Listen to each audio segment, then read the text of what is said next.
Hi everyone, and welcome to Learn with Mrs Nakhle. Today, I am going to be reading a story called A Lion in Paris, written and illustrated by Beatrice Alemagna.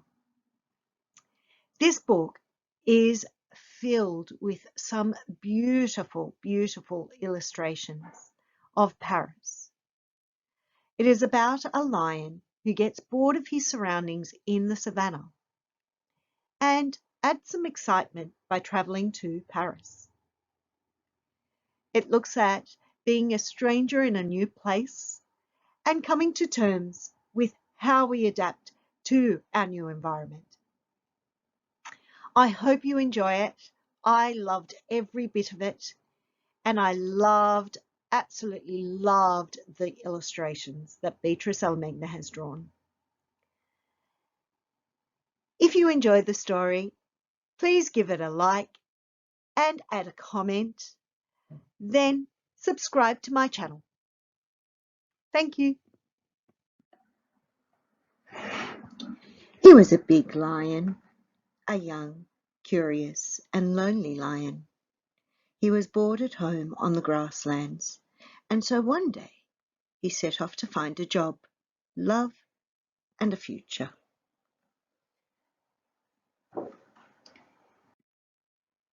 He arrived in Paris by train, without any luggage. It was the first time he had been in a big city. Naturally, it was a little scary.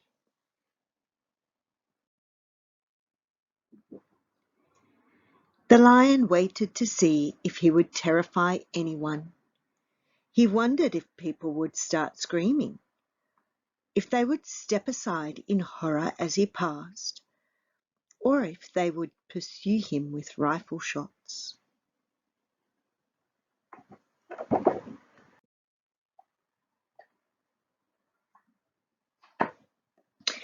The people were hurrying around with a strange kind of sword under their arms, but nobody thought about attacking him. That surprised him.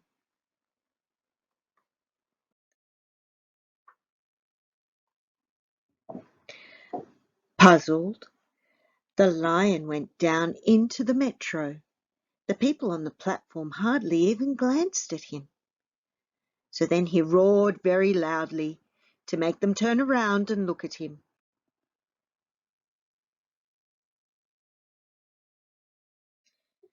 More than anything, the lion liked to be noticed, and he thought it was very sad to be ignored.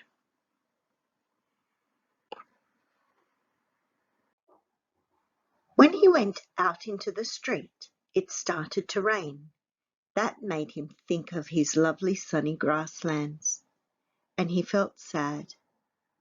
He turned all grey and shiny like the roofs around him.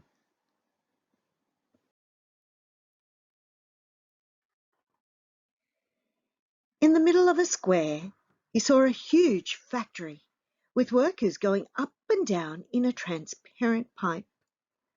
The sun came out again, making the building explode into 1,000 stars of light. He stood there, gaping at it.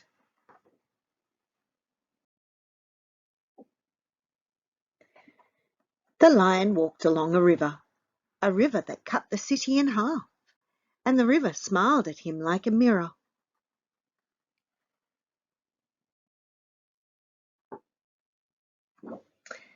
At last, a girl noticed him, and her eyes followed him for a while with a loving, tender look. The lion's heart was beating very fast as he continued his long walk. At the top of an endless flight of steps, he saw a white castle. "It looks like a cream cake, doesn't it?" said an old lady, smiling at him. "Grrr," replied the lion. They went back down all the steps together. Then he came to an enormous iron tower, and he trembled with fear. He climbed right to the top and the people down below looked like ants. He absolutely loved it.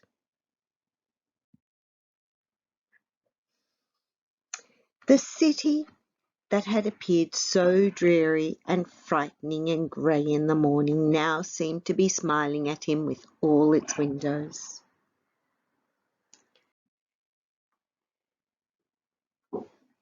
At a big crossroads, he stopped abruptly.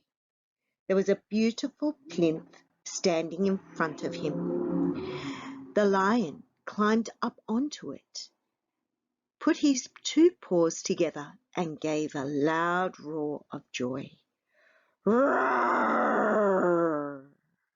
Then hundreds of cars tooted their horns to welcome him.